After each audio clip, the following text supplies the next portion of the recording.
In a recent experiment, researchers at the University of Zurich set out to measure persuasion on the Reddit forum Change My View.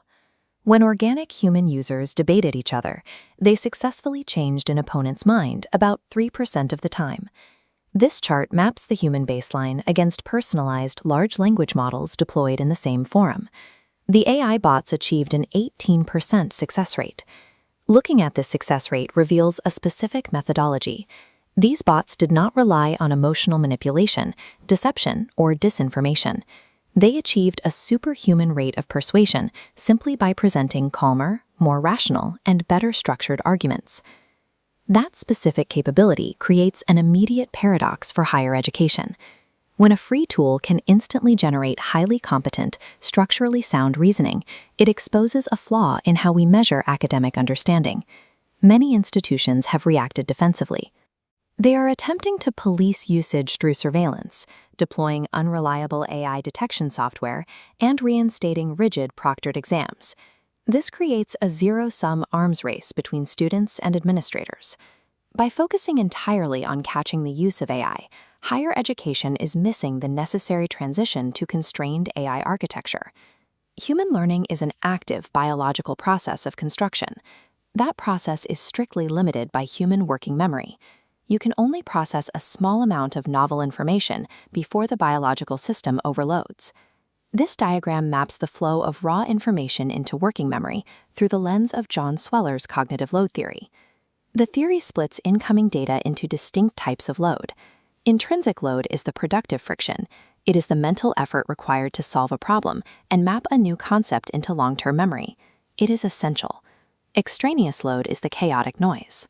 It is the wasted effort caused by confusing instructions, poorly structured data, or bad interface design that clogs the working memory. When a student uses an unconstrained language model to write a paper, the system bypasses the working memory bottleneck. It acts as a crutch, eliminating the intrinsic load by doing the thinking for them. A constrained language model operates differently.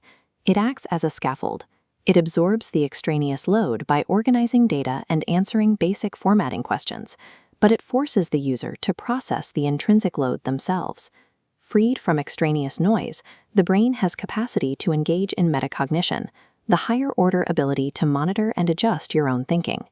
Because learning relies on biological cognitive friction, using automation to entirely remove that friction subverts the learning process.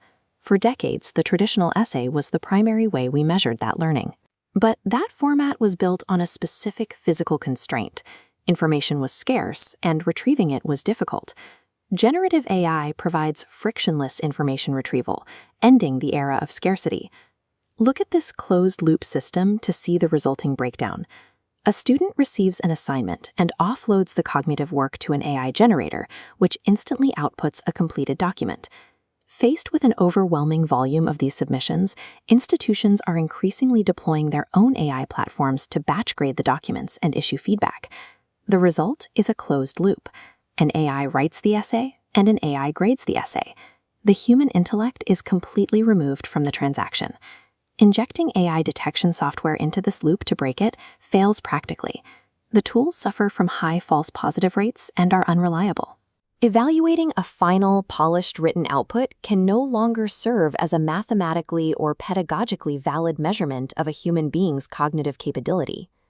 Solving this requires abandoning the final output and measuring the process. Researchers are engineering a prototype called the Cognitive Copilot to do exactly that. The AI is built with a foundational programmatic constraint. It is explicitly forbidden from defining terms or giving direct answers. Instead, it uses Socratic questioning to guide the user, demanding that the student contextualize the information by applying it to their own personal experience.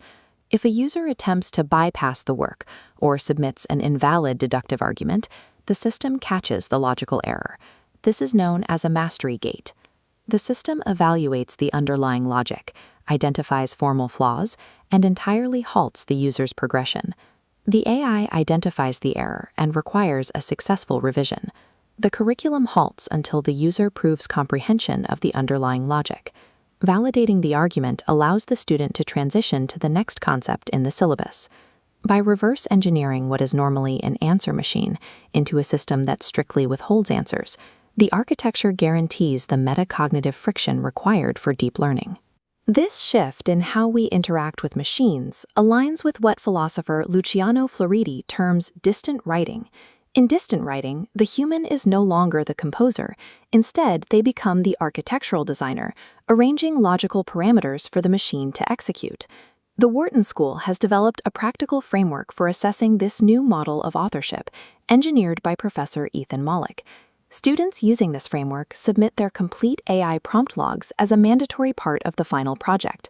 Alongside these logs, students submit reflection reports. They must explicitly analyze where the AI hallucinated, where its logic failed, and what biases it introduced.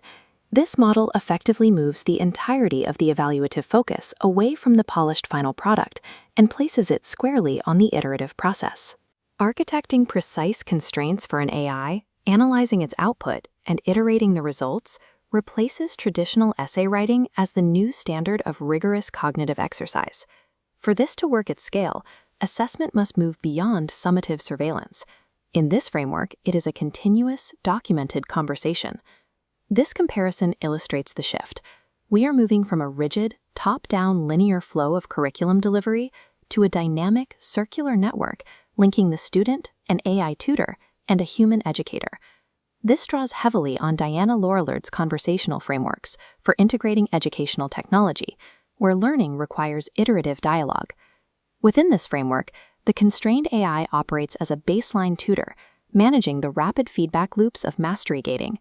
As it repeatedly tests core comprehension, the AI routes continuous progress data directly to the human educator, flagging specific areas where a student struggles.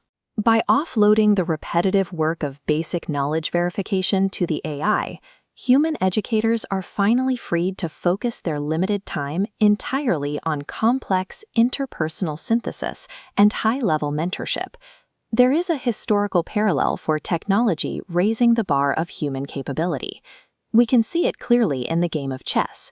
When superhuman computational power arrived in the form of IBM's Deep Blue, there were widespread fears that the machine would destroy the discipline. Instead, the integration of powerful chess engines trained a new generation of vastly stronger human players, elevating the standard of the game. We saw the same dynamic when AlphaGo defeated Lee Sedol.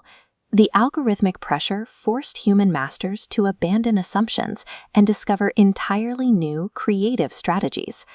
Artificial intelligence will only hollow out human cognitive skills if our institutions allow it to bypass the friction of the learning process. We must intentionally engineer and deploy AI as constrained cognitive co-pilots.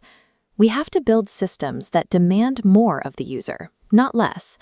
In the AI age, true intellectual excellence will become indistinguishable from the discerning, ethical, and highly